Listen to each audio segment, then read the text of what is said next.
ईश निंदा और गुरु निंदा व्यक्ति को अधोगामी बना देती है, जबकि ईश और गुरु में रति ऊर्ध्वगामी बनाकर उन तक पहुंचा देती है।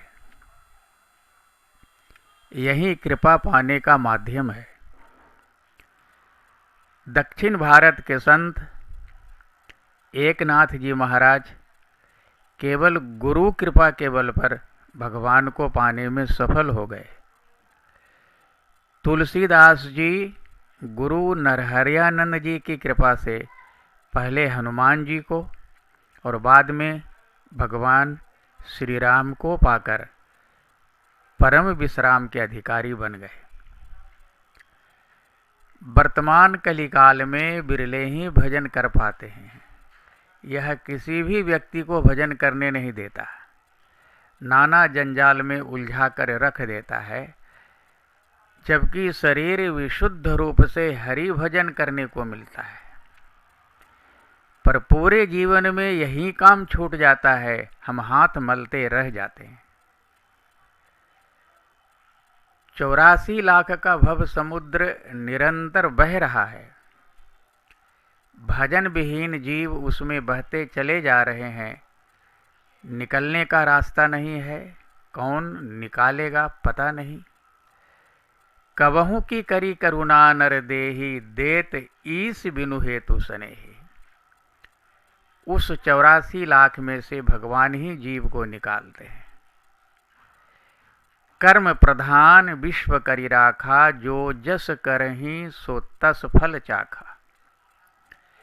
कर्मण्यवाधिकारस्ते मां फलेषु कदाचन।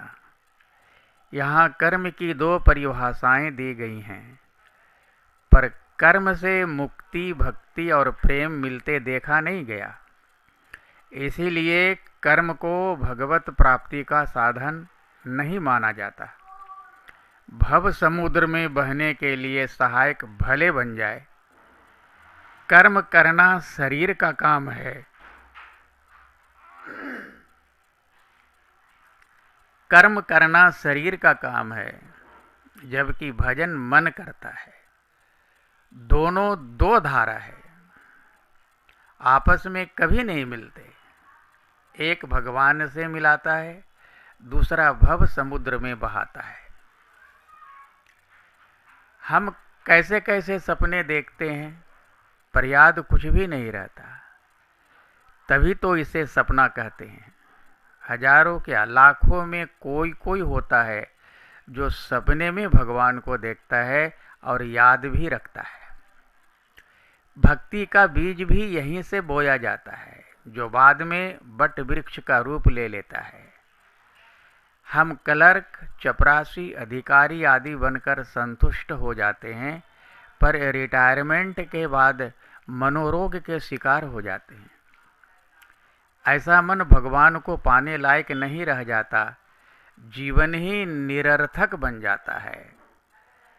जीवन भर धन कमाया, यही सबसे बड़ी बाधक बन जाती है भगवत प्राप्ति में। काश हम इसे समझ पाते।